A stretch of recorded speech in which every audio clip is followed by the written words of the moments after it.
Dans l'épisode de Demain nous appartient du mardi 30 novembre 2021, Georges, Maëlle El Ajaoui, et Vanessa, Victoire d'Auxerre, ont passé leur première nuit ensemble. Sous le charme, le policier confie à Vanessa qu'il a rarement ressenti une telle connexion avec quelqu'un, et qu'il souhaiterait la revoir. Vanessa lui propose de le retrouver le soir même, mais Georges prétend qu'il n'est pas libre. En arrivant au commissariat, le jeune policier a le sourire jusqu'aux oreilles.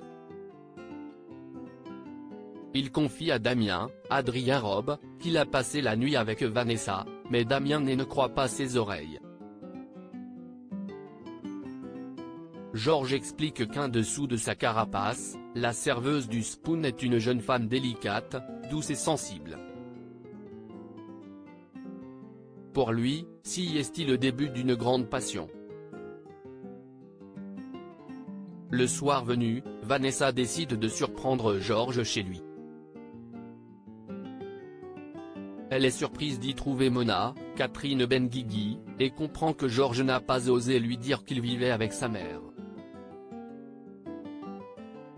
Au Spoon, Bart, Hector Langevin, s'étonne voir Brunet, Farouk Bermouga, au bar.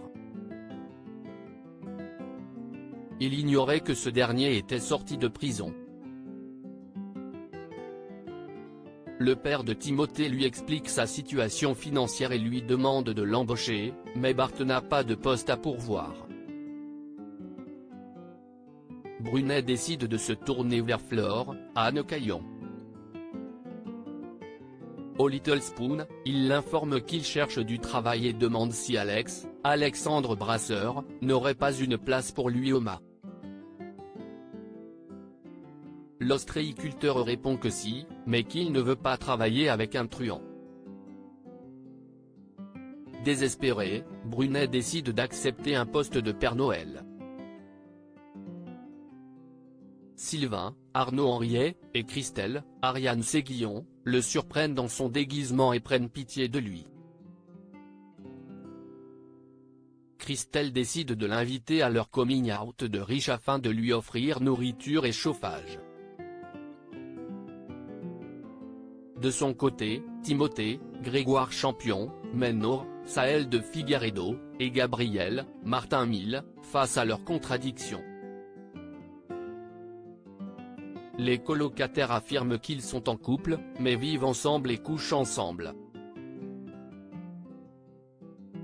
Pour Timothée, ils forment un couple.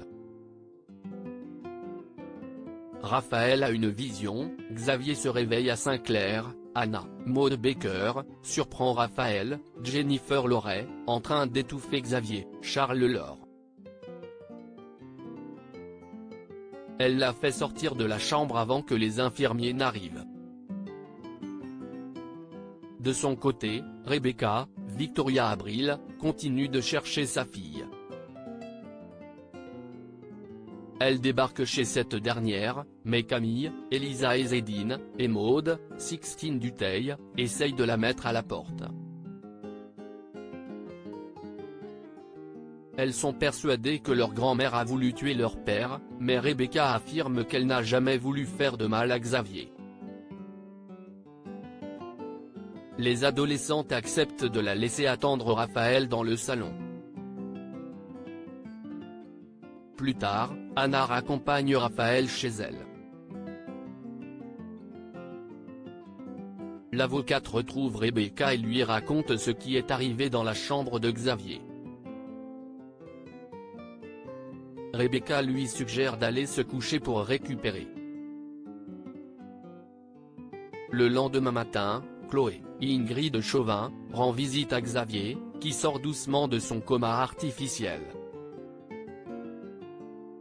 Raphaël, de son côté, retrouve Anna à l'hôpital. La psychologue lui pose des questions pour déterminer ce qui provoque ses absences, et finit par conclure que Raphaël a très probablement vécu un traumatisme dans son enfance. Elle émet l'hypothèse que Rebecca ait été agressée devant ses yeux, ce qui expliquerait pourquoi l'avocate éprouve à ce point le besoin de protéger sa mère. Anna interroge ensuite Raphaël sur la nuit de la défenestration de Xavier. En constatant qu'elle ne se souvient de rien, Raphaël panique et a une vision de Xavier agressant sa mère, suite à quoi elle le pousse dans le vide. Au commissariat, Aurore, Julie Desbazac, et Martin, Franck Monsigny, continuent d'enquêter sur l'agression de Xavier. Le commandant Constant est persuadé que Rebecca couvre Sébastien, Xavier de Luc. Il l'aurait aidé 30 ans plus tôt, au moment de l'assassinat de Daniel Meffre. En sortant du bureau d'Anna, Raphaël raconte sa vision à Rebecca. Cette dernière lui assure qu'il s'agit d'un faux souvenir, parce que Xavier n'a jamais essayé de l'étrangler. Pour le lui prouver, elle déboutonne son chemisier et lui montre qu'il n'y a aucune marque sur son cou. Après le réveil de Xavier, Chloé, Raphaël et Rebecca lui rendent visite. Les retrouvailles sont vite interrompues par Martin, qui vient demander à Xavier ce qu'il s'est passé la nuit de son agression.